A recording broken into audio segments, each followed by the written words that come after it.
Identity is who we are, one of countless shapes we take, masks for others to see. It's also what we take on when we enter into our favorite role-playing games and just go nuts with our friends for a couple hours.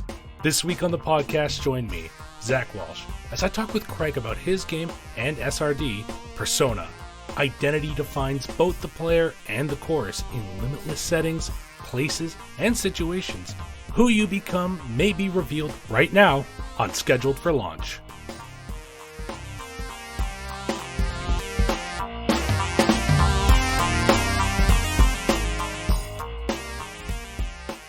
Welcome to Scheduled for Launch, a podcast to discover the projects that you may have missed.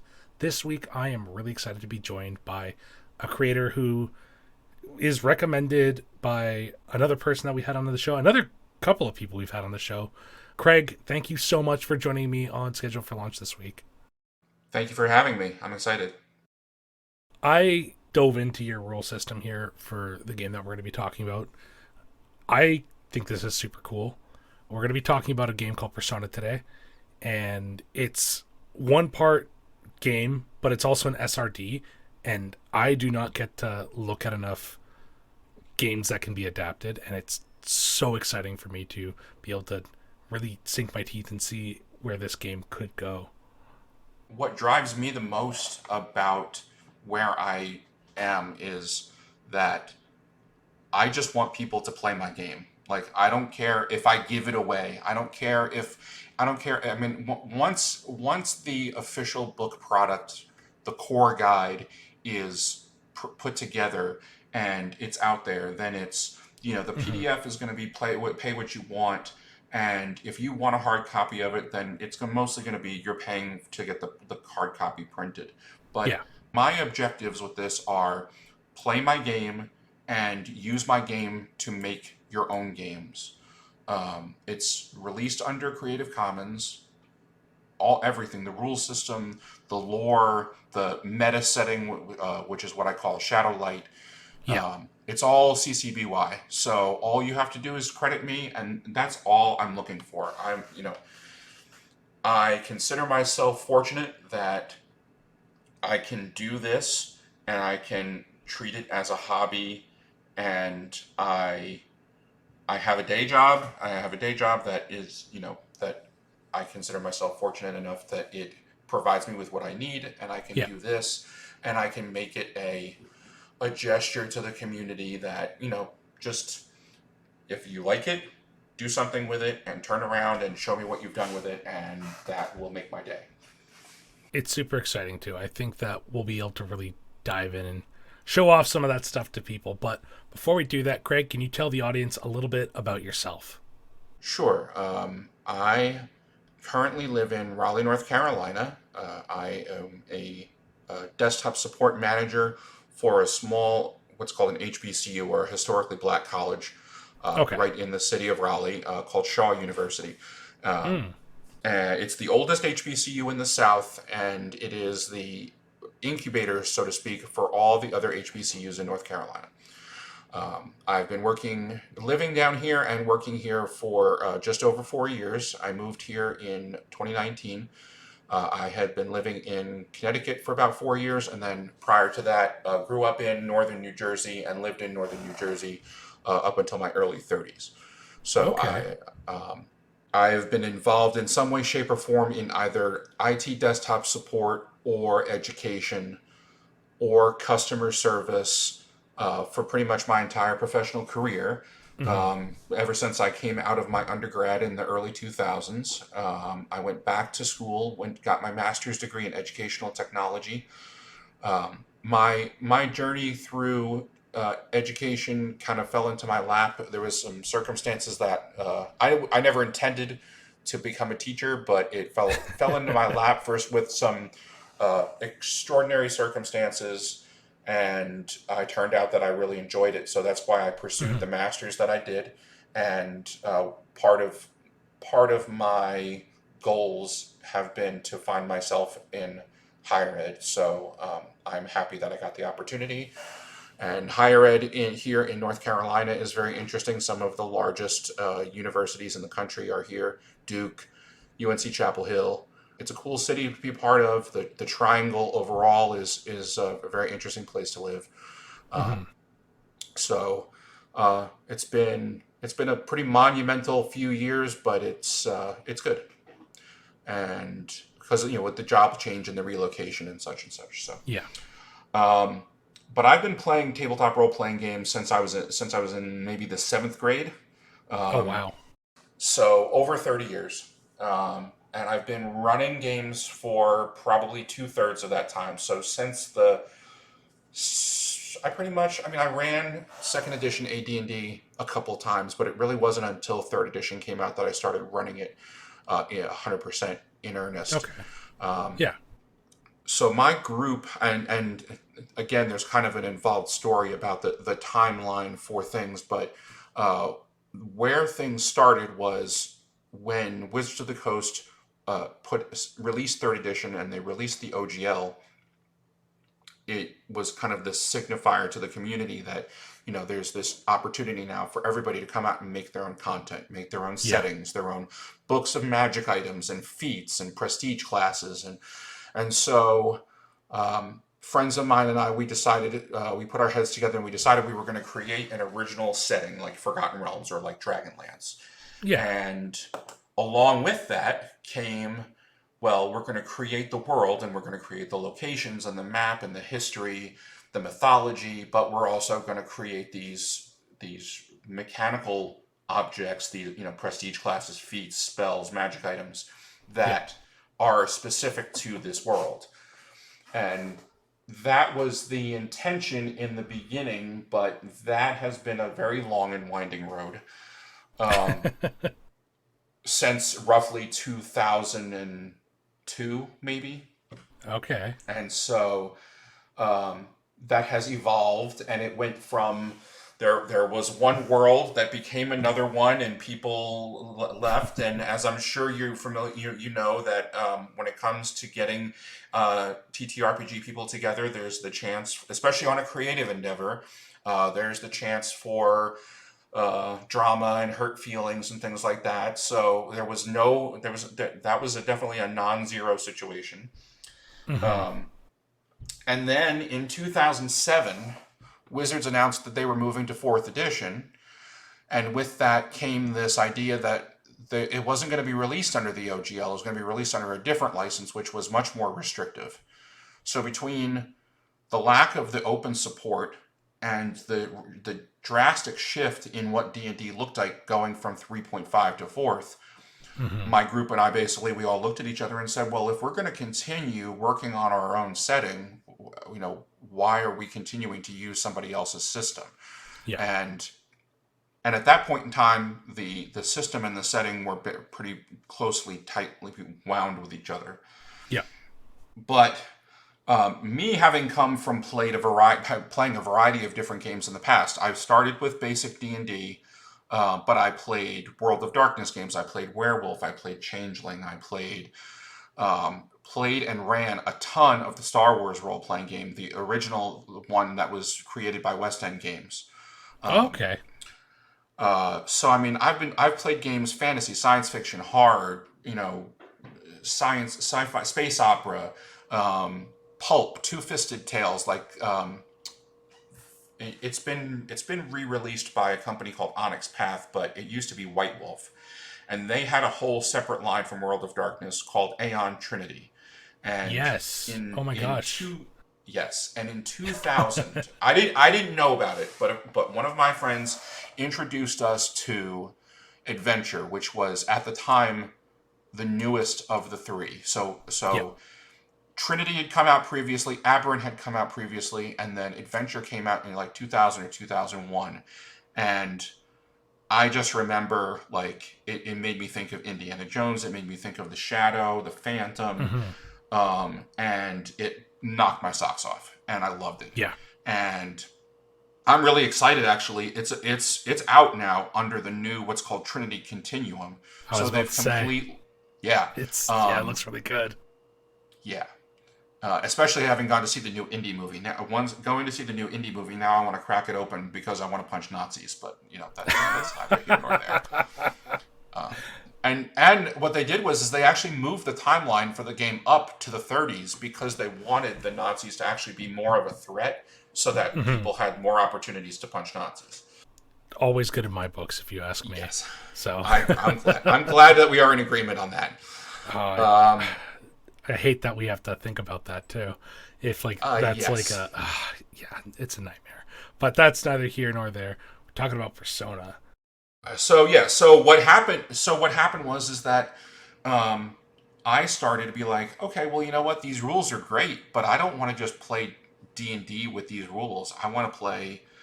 I want to play a cyberpunk game. I want to play a space opera game, and that's when that's when the idea of it being a multiverse started to take shape, and the idea that one table's version of Persona, the characters could basically, Table A is playing a sword and sorcery game with their characters using the Persona rules. Table B is playing a space opera game with their players and using the Persona rules. And you start to have all these different tables with all these different games. If they're all using Persona, then those characters are all compatible with each other. Hmm. Basically, you can pick them up, you can put them down at another table, and yeah, in the fiction, they might be like, well, where the heck am I? But mechanically, how they interact with the world is all the same. So basically, the way that I envision Shadowlight and Persona is that they are on two ends of them, or 2 points on a Mobius strip. So they can either be really close to each other, so the mechanics and the fiction and the lore can be really closely wound with each other, or Hmm. they could be on completely opposite points where they're nowhere near each other. And if somebody wanted to pick up the lore from Shadowlight and use it in a D&D game, they're, more power to you. Or in a Powered by the Apocalypse game, if you wanted to drop Shadowlight references in Apocalypse World, by all means, go for it. But Persona as a rule system is there for if you want to use the two together. Yeah. And a lot of what went into Persona was, you know, I don't know if you've heard the term a fantasy heartbreaker before. Yep. It's a Well, popular one here. yeah. So, I mean, Persona was in a lot of ways my my beefs with D&D that I saw the way I saw things handled in other games. Like, okay, I want my attributes to be the number is the modifier. Yeah. I want to do away with levels. I want to do away with classes. I want a custom skill list. I want to use different types of dice. I want to have multiple dice that can be utilized to uh, do partial success or success with consequence or Hmm. degrees of success or multiple successes. The sky is the limit basically as far Yep. as I want to offer a kernel. I want to give you a very very baseline set of mechanical tools and then let you run with it. Hmm. And that's basically my objective as far as Persona is concerned. It's a rules system that offers so much accessibility. I really like how you build things out. I definitely think that the idea behind different like identities is such an interesting concept, and I really want to make sure that we talk about that too. So, can you talk about identities and specifically how that works with being a player character or the player character's character, I guess? Sure. So I have to admit that there is. I'll get to the second part of identities and what they're all about. I very lovingly stole the concept of anything can be an identity for Persona from Fate. Basically, that the bronze rule in Fate says that anything can be a character. Well, I I like that idea, and so I wanted to make that part of Persona. Yeah. And so an identity can be a character, and you have your player characters. And I thought that in keeping with the theme of stage and masks and Greek drama and Greek tragedy, that we struggle in the hobby in the community with what to call the facilitator. D&D calls it the dungeon master, calls them the dungeon master. Yep. People have issues with calling anybody, one person at the table, the master. The community and the hobby has moved in the direction of GM, kind of game moderator. Well, I decided that I wanted to be kind of silly, and I decided that in keeping with the themes of masks and Greek trauma and tragedy, that the GM would be called the chorus. So you have initially you have two different types of characters. You have player characters and you have chorus characters. So chorus characters would effectively be NPCs. Yep. Player characters are controlled by players. Chorus characters are controlled by the chorus, and that's a fairly straightforward way of breaking it down. Where some people may choose, especially chorus people who are functioning as the chorus, it might help them to prep to whatever degree they wish to prep, to think of obstacles and challenges in the game as having their own stats. So one of the examples that I give in my slide decks that I built to try and help people learn the game is the safe. So the safe can be statted out as a persona identity. It can have attributes. It can have traits. And okay, what's most important about that safe? What's inside? Well, how are you going to get in there? So, you may have somebody in the group who's a big, heavy bruiser type, and is just like, oh, I'm gonna beat on the safe until I break it. Okay, well, that means that the safe has vitality and it has shock. So that was in last year when I took the rules off the shelf and decided to polish them up and decided that I wanted to get them out in the world. One of the things I did was an initial read through, because I hadn't touched the rules in probably 4 or 5 years at that point. Let's see, that was 20. Jeez.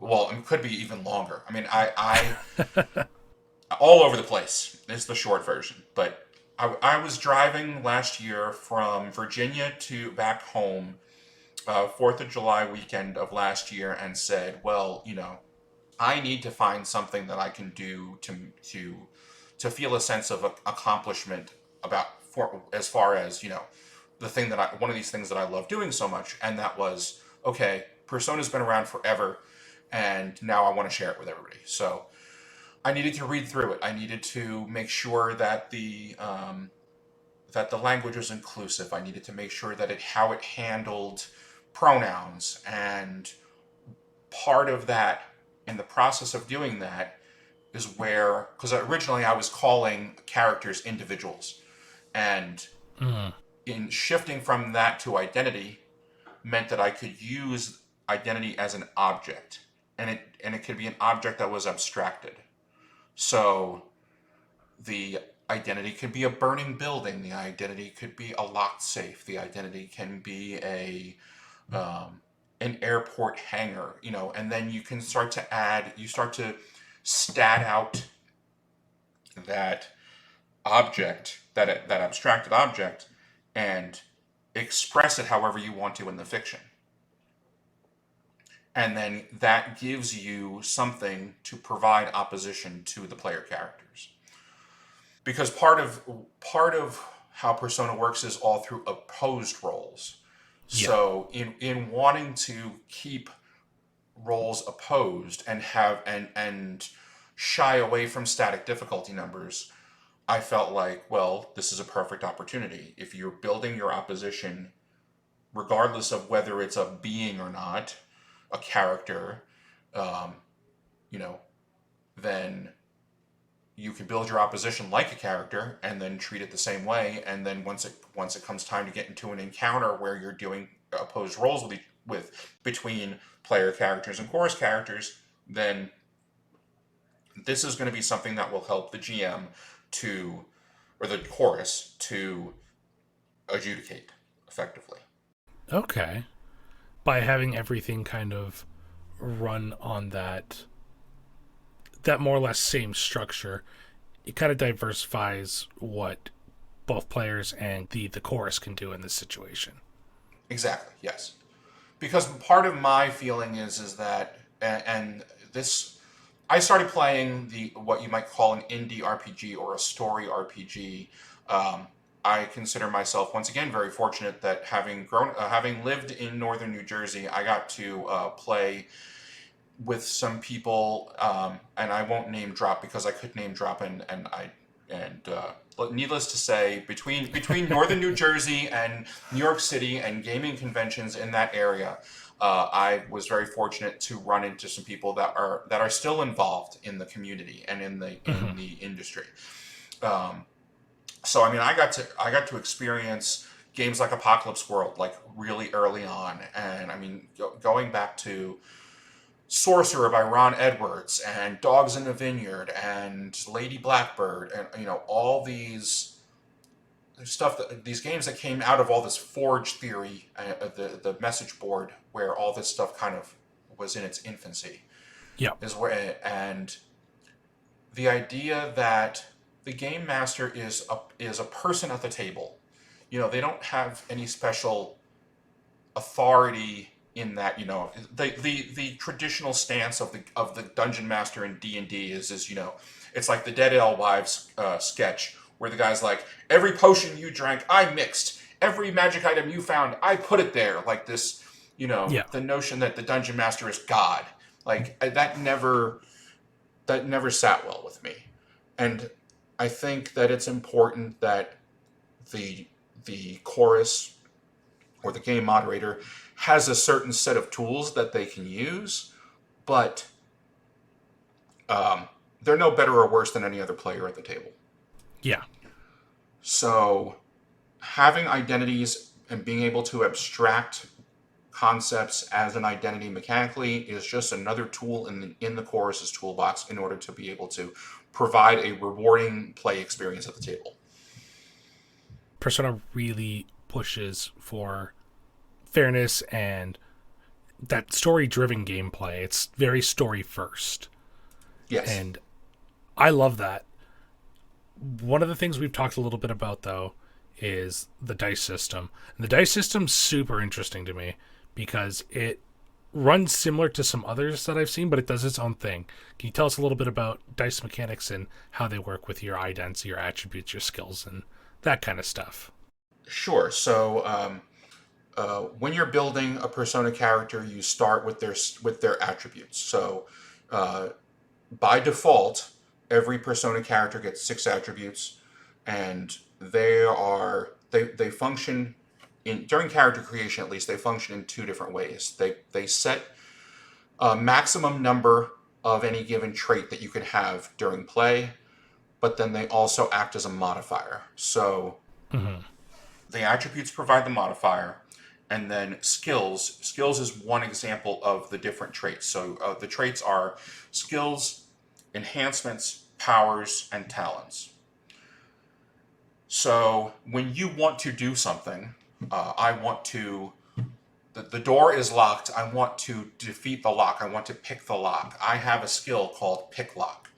Um, the the dice rolling mechanic is all based around d10s. Mm-hmm.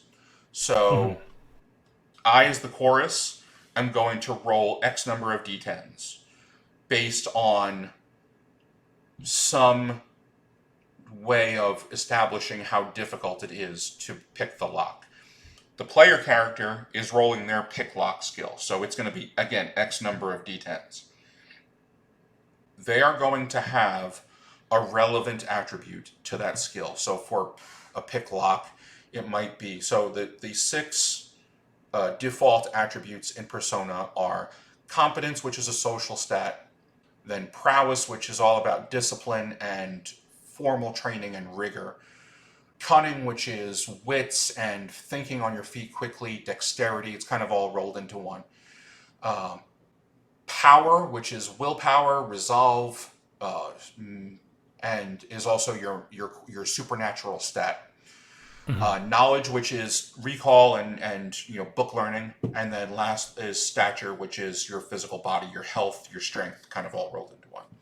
Yeah. So the character who's trying to pick the lock would roll their pick lock skill, X number of d10. the top die would initially on first blush would be the what's relevant. So Okay.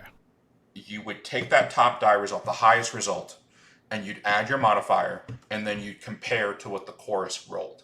So the chorus would roll X number of D10, look at the highest die rolled, add some sort of relevant modifier, and whoever gets the higher result succeeds the challenge.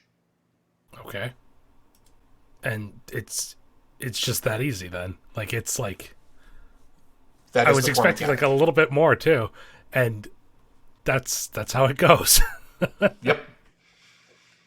And that is kind of the rule of thumb that in any particular given situation you could have a Persona game that literally just has 6 attributes and a static number that you roll, a static number of dice that you roll. You don't have Yeah. to. You could completely ignore vitality and shock, take all those things away, and it be okay. When I succeed this challenge, what is the next narrative step? I get to decide what the next narrative step is, Hmm. and that could be the game distilled down to a core mechanic and a resolution mechanic and a how do we step the narrative forward. Yeah. It's like a tier of difficulty. Yeah, and then so if you have a tie, then you look at the next highest die.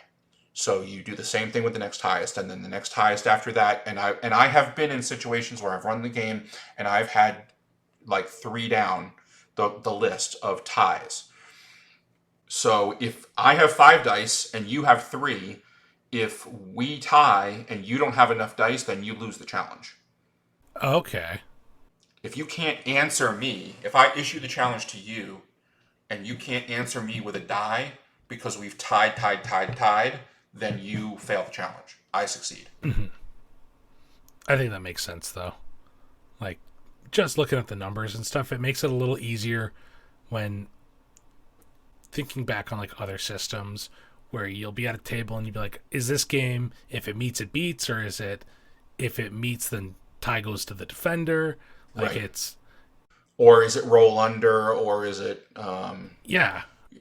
is it like the old D6 Star Wars where it's a bucket of dice and you have to meet a difficulty? Is it like Shadowrun where you're 4, 5s, and 6s are your successes? Yeah. I mean, there's such a wide variety of mechanics out there. I Hmm. can't. I have to admit I don't know where that came from because the game we started building the game, creating the game in 2007. But I know that it has withstood the test of multiple campaigns of various lengths, all the way down to a single one shot playtest or demo. So Yeah. it has proven to be uh, effective. And then what I really would like to see, and this plays into, I want to see people take the rules and make their own game, is I'd love to see people play around with, okay, let's say that you tie. Well, you might still succeed the challenge, but maybe you succeed with consequences. All Hmm. these neat little this tech that's come out of Apocalypse World, that's come out of Fate, that's come out of position and desperation. Like you could maybe Yeah. you can willingly take a lower die in order to achieve a different result. There's things like that. I'd love to see people just run with that stuff. So um, I think that's one of the things that people as creators want to see happen.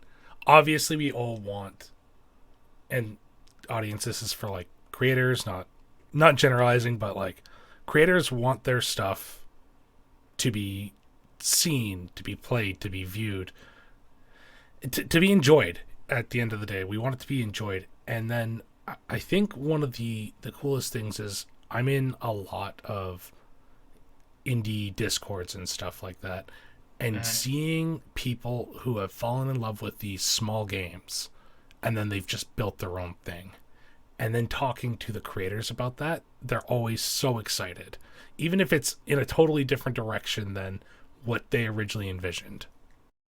Oh yeah, and I mean, and like I was saying to you briefly before we started, the indie RPG community over social media now versus the way it looked 5 years ago or 10 years ago is so different. And first of all, I just love the fact that it's still ongoing. Yep. First of all, you know, Dungeons and Dragons. Say what you will about D&D. D&D is more mainstream now than ever before, and it makes me happy that the kids who play D&D in school now aren't getting bullied because they're nerds. Yep. But I am glad that the indie movement, so to speak, the kind of the critique of games, the thoughtful exploration of games, and why do games do what they do, and the fact that Yeah. people are still talking about system matters, and um, do you custom build a unique rule system for every single game, or do you do like everybody has done with Apocalypse World, Dungeon World? um, Yeah. do you Hack it take somehow. exactly how people continue to hack, um, again, thanks to the OGL, how they continue to hack games like White Box and Osric and BX. They take the versions of D&D that have been around for 30, 40, now almost 50 years, and continue to use them to either make new content or to support, still playing Keep on the Borderlands. Like, Yeah. that blows my mind too. It's so interesting talking to you because I wasn't in this scene 5 years ago. I started playing role playing games, I want to say about maybe six, maybe 6 to 12 months before COVID happened. Okay. And then I started scheduled for launch when COVID started. And that's when I started seeing the indie scene. I was kind of adopted by that. This was supposed to be a music thing, actually, and Oh, that didn't okay. happen. Wow. Yeah, Nice. I fell in love with Blades in the Dark and wanted to explore more of the indie scene, and that's how I got here.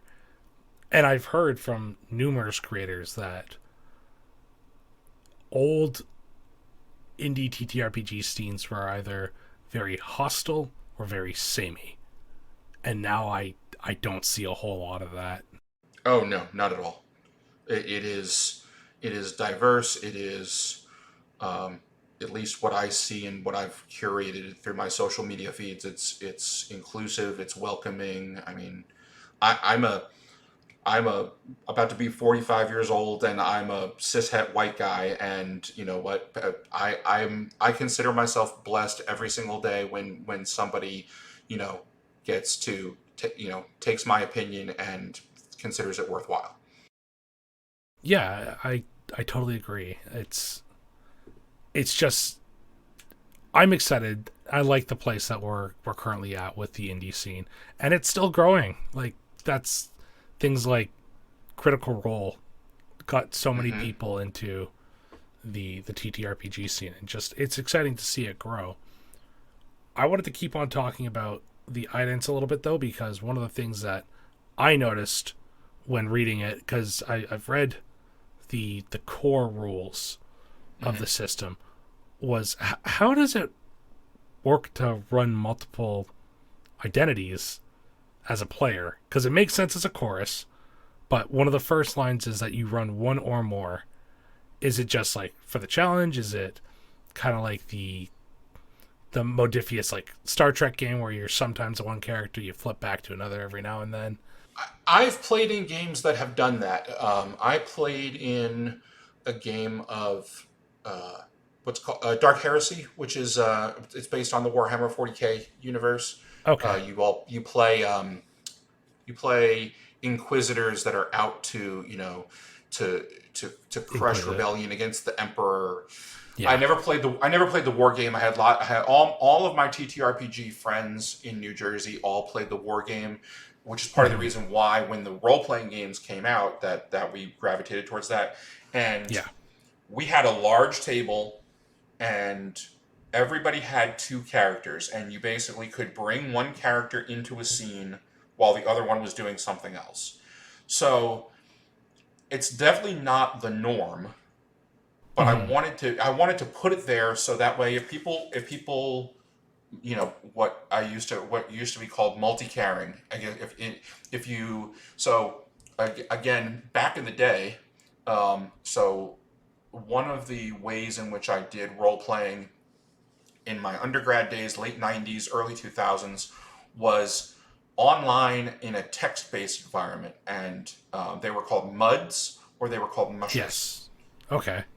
So purely text based, all description, all everybody takes turns emoting what their character says or does. Hmm. And when people had multiple characters, it was called multi-carrying. So Okay. I saw that way more frequently on muds and mushes than I did on tabletop. But it wasn't a thing that never happened. So that's part of the reason why I said one or more. And it could be, depending on the fiction, it could make sense. It could be if you're playing a superhero game, you could have a sidekick.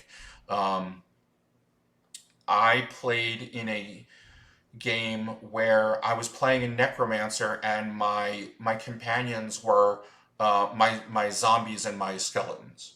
So Oh, that's yeah, fun. they weren't intelligent. They weren't intelligent, but they each of them was a secondary character to mine. Yeah.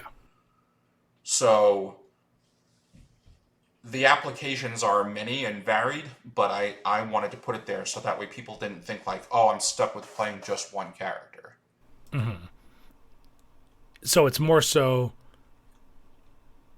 covering it in the rules so that if it comes up in play, you're not lost in the dark.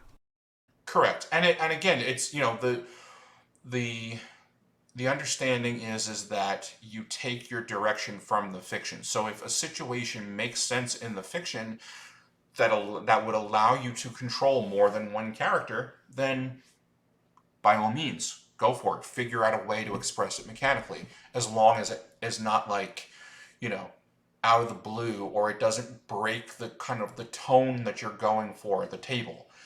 Hmm. And speaking a little bit to that, that's part of game creation. That's part of what might be affectionately referred to as session zero, Yeah. which is for a Persona game. Everybody's going to sit down and everybody's going to talk about, okay, what kind of game do we want to play? What kind of genre is it going to be? And is it going to be a mix of different genres? What's the premise going to be? What's the tone of the game going to be? Where is it going to take place? And those are kind of the big questions that the group will want to answer before play begins.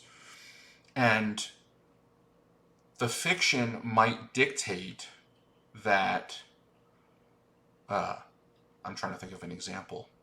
So, like Ant-Man, for example, in Marvel Comics, how Ant-Man has, he has his swarm of ants, but then he has the ones that he's given names to, and he can tell them to do things. He can tell them to like, you know, flip a switch on a circuit board, or he could tell them to, go buzz in somebody's face or whatever. So Yeah. the fiction, the mechanics follow from the fiction. Okay. That is really clear then. At the end of things, like we've said, this is also an SRD. Hmm. And with that comes some of its own struggles when writing, because you thankfully had Shadowlight there as a side piece, which we didn't really talk about the background for Shadowlight. Maybe we will in just a second. But you're writing a stripped down setting agnostic game. Hmm. What were some of the things, the little finagly bits that were a little bit trickier to navigate while doing that? Most of it came from wanting to make sure that it was complete, that the most fundamental necessities of the game were covered, and I mean in terms of like, and part of me renaming things and going with this idea of, anything can be an identity, was originally vitality and shock were called health and injury, and I Okay. wanted to make sure that those were something that was neutral to the specific application so that it could have a variety of applications. So Hmm. I had to say, well, get out my thesaurus and start thinking about, what can I call health and what can I call injury, and make it so that they have a wide variety of applications, or if those two mechanics have a wide variety of applications. So most of the finagly things came from, is it complete? It does it cover the most essential use cases for what is necessary in order to have a complete game? Okay. Whenever I've tried to create something, I think I get caught up in, does this tie to the world? And being able to pull yourself away from the Ludo narrative to be able to get something on the table that works and covers things, but isn't necessarily tied to one thing. My immediate thought goes to like biofeedback in the cyberpunk games out there. Okay. Kudos to you is what I'm getting at. It's like Thank being you. able to like, even just terms, and that just shows what kind of creator you are. You've been punching at this game for, oh geez, 23 years, I think. Something No, along those no, lines. Yeah, I mean, in earnest, about 15 to 16, I would say. yeah. It just And I really mean, impresses me. it sat on the shelf.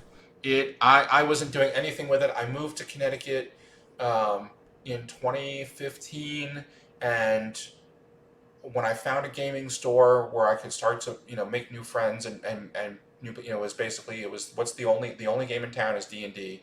And so Persona went up on the shelf because I was playing in or running D&D for 2 to 3 years there, um, and I had a similar thing going back to you just mentioning COVID. Like, I moved to Raleigh in the summer of 2019, and really didn't get a chance to find a quote unquote home group before COVID started.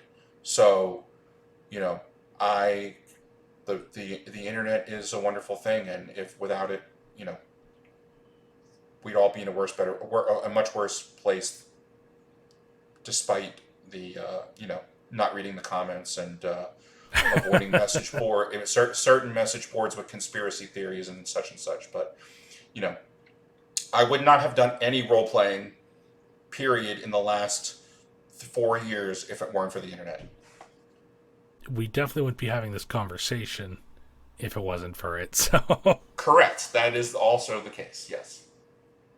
what have players taken away from the playtests of Persona? All of the playtests and the demos that I've done have all been positive. I've dipped my toes into basically running quote unquote fantasy, space opera. Most recently, Weird West. You can go to if you go to Lost Guide Games YouTube, the 3 episodes of the Weird West Shadowlight Persona game that I ran are there. Um, and all the takeaways that have been positive. The only, and I guess it's the case for just about any game, is the learning curve of jumping into it for the first time, and Yeah. how do I, as the creator, get the point across to. And most of the time, the people that are playtesting or demoing, are people that are familiar with role playing games. Yeah. So, you know, you have a common language and you have a common understanding depending on what they've played in the past. Um, but it definitely, I think, a lot of the do-it-yourself aspects of Persona lend itself better towards people that have played role playing games before. If I were to approach it with people that have never played a role playing game before, there would have to be a lot more, you know, pre-generated characters and, you know, quick reference sheets and things like that. But most of the time when I'm running it, it's for people that have played role playing games before. Hmm. I think that is one thing that a couple creators that I'm friends with, some people that I know, always take for granted is the people who have navigated a role playing game before. Yeah, and it's, I mean, it's, I know that I started with Redbox Basic D&D, and I had somebody introduce it to me, and I don't know, I mean, I know that I learned it well enough, but to go and see it on a shelf, like to see the Essentials box set on the shelf at Target and having never played a role playing game before, I mean, I imagine it's got to be much more challenging. Yeah. Yeah, it's got to be. I mean, you're starting to see some of those box sets kind of come up too. I know that I saw them at Walmart mid-COVID, which was a little odd to see, but kind of brought a smile to my face because like we said earlier, it's getting out there and it's becoming something that's more and more accessible and more people are diving into the hobby. Yeah. And the mainstream, the fact that it's out there in the mainstream, and the fact that you've got, you know, more and more celebrities and actors and people that, the fact that in March we got a major feature film with Yeah. some That A-list actor names. And what surprised me so much about that movie was the fact that they knew who their audience was. When they started talking about Neverwinter and the Sword Coast and Ten Towns in Icewind Dale, and I'm all like there are people that are going to hear these things and not know, have zero understanding of what they're talking about. yeah. And the fact that they included them in a movie like this, like, that it just goes to show you, I think, just how far D&D has come as compared to previous movie offerings, which were varying shades of terrible. That's putting it kindly, I think, but yeah. So much potential, so much wasted. Yep. Yep. 100% agreed there. Craig, I just recognized the time. We've been going for almost 50 minutes now. Okay. So I think we better kind of start wrapping it up. Okay. But I do want to say, like, just to kind of sum up this one before we actually get into the last two questions, what are your what would you say is like the top hope for Persona? Once the core guide is put together and out there in the world, then I mean it really goes back to what I said in the beginning. My biggest hope is that um, people will see it as a resource. There's not just a mechanics system in there. There's um, it's kind of like an expression of where I'm at personally as far as a role playing game is concerned. So, Yeah. when you read the book, you're going to get a better understanding of me and how I approach the hobby. Hmm. So it's really boils down to, I hope that people play the game, and I hope that people use it to make games of their own. And to think about, yeah, and to think about games, and to think about them, maybe a little more critically, and to ask themselves what they want to get out of a game. Do they want to just run around and slaughter goblins, or do they want something with a little more nuance? I hope so too, especially with how you've made the rules really accessible on something like Fari. Like that, first of all, for this interview, that was a super helpful thing to be able to click through and just skim. Well, thanks to Renee Pierre for Fari. Yeah, Fari is very good. I need to use it more frequently, but it's definitely a thing that I'd like to talk a little bit more about on the show in length. Craig, what advice can you give to those folks who want to create their own work or game or project, but they don't really know where to start? Play lots and lots of games. Um, Find people who you are comfortable with to run games. Run lots and lots of different games, um, and just absorb as much as you can. And while you're doing it, get a cheap, marble composition notebook, and just start emptying your brain onto paper. And I am the worst person about it. I am a perfectionist, and I nitpick and nitpick, and I hope that people are able to not do that. I hope that people are able to, you know, to empty their brain onto paper and try things out and use, random number generators on the internet, on the web, and also too, do it because you enjoy it. And it's so hard. It's been very hard for me in this past year, because I told myself in the outset last year, July 4th weekend, that I was doing this for me. But part and parcel of the role-playing game as a hobby is a group activity. And you can't get people to play your game and hack your game if they don't find something in it that they think is worthwhile. So it's been a real challenge for me to just say, I'm doing this for me, I'm doing this for me, I'm doing this for me. But I mean, if you buy it, I'm not going to complain. It's a thing where it's like, how do I do this for you, but also mostly for me, but also you, because I want you to experience this. Exactly. I love it. No, that's great advice, though. I feel like there's a lot of really good games out there, and there are tons. There's so many. Well, I know there's tons of great games out there. I look at a new one every couple days. Oh yeah, I look at them. I back Kickstarters. I buy PDFs off a drive-through. I have gigs of PDFs, and there was this great situation that happened when I was still living at my folks' place. I was on live stream, and it's got to be somewhere, but I had a shelf that sat under my desk that was loaded of role-playing games. It was mostly hardbacks. And in the middle of the stream, there's just this loud snap, and I screamed out in pain, and then my feed went dead, and my role-playing game shelf broke and crushed my feet. Oh, gosh. It was, wow. Yeah, it sucked, but it was very funny. So,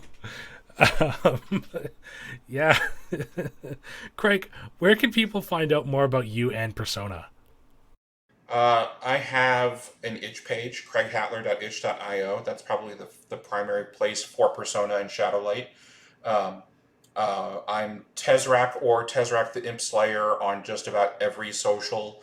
I have a link tree that's floating around. So yeah, Craig, craig.hatler@gmail.com. I'm happy to respond to email just about any time.